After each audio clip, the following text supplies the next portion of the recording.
अक्सरियती जमात parliament से बाहर जा चुकी, कानून साजी में कोई मौका से फ़ायदा न उठाए, हम नज़र रखेंगे। Chief justice supreme court. Chief justice of Pakistan justice Umar Ata Bandial ने तहकीकाती इदारों में हुकूमती मदाखलत से मुतल्लिक लिए गए अज़ खुद नोटिस केस के दौरान रिमार्क्स दिए कि पार्लियामेंट से अक्सरियती जमात बाहर जा चुकी है, कानून साजी में किसी को मौके से फ़ायदा उठाना नहीं चाहिए। हम इस पर नज़र रखेंगे। यकतरफ़ा पार्लिमान से कानून साजी भी कानूनी तकाज़ों के मुताबिक होनी चाहिए। किसी भी तहकीकाती इदारे, एजेंसी और रियासती इदारों को अपनी हदूद से तजावुज़ नहीं करने देंगे। मौजूदा हालात मुनफरिद नौइयत के हैं। मुल्क इस वक्त मुआशी बहरान का शिकार है। अज़ खुद नोटिस केस की समाअत चीफ जस्टिस उमर अता बंदयाल की सरबराही में 5 रुकनी बेंच ने की। समाअत के आगाज़ पर chief justice of Pakistan justice Umar Ata Bandial ने रिमार्क्स दिए कि हम कानून की हकमीयत चाहते हैं। ये सवाल अहम है कि मुक़्तदिर लोगों ने ECL रूल्स में तरमीम से फ़ायदा उठाया। जो लोग ख़ुद बेनिफिशरीज़ हैं वो रूल्स में तरमीम कैसे कर सकते हैं? जिन लोगों के मुकदमात ज़ेरे इल्तिवा हैं उनके लिए मुरवजा तरीक़ाकार पर समझौता नहीं होना चाहिए। मौजूदा हालात मुनफरिद नौइयत के हैं। पार्लियामेंट में अक्सरियती जमात पार्लियामेंट से बाहर जा चुकी है। मुल्क इस वक्त मुआशी बहरान का शिकार है। एग्जेक्टिव को अपने अख्तियारात आइन और कानून की रोशनी में इस्तेमाल करना होंगे। किसी भी तहकीकाती इदारे, एजेंसी और रियासती इदारों को अपनी हदूद से तजावुज़ नहीं करने देंगे। यकतरफ़ा पार्लिमान से कानून साजी भी कानून के तकाज़ों के मुताबिक होनी चाहिए। कानून साजी में कोई मौका से फ़ायदा न उठाए, हम इस पर नज़र रखेंगे।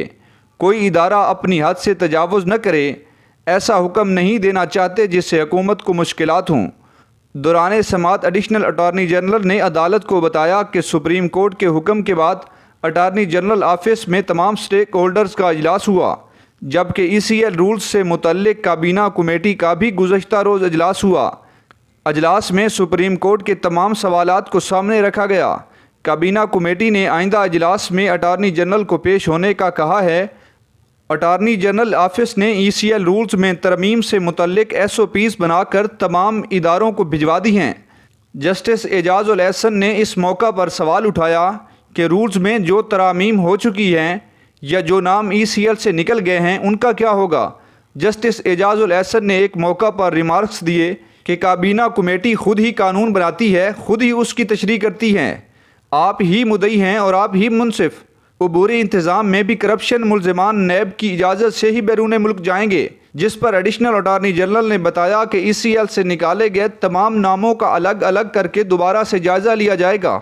नैब और FIA से मुशावरत के बाद रूल्स बनाए जाएंगे।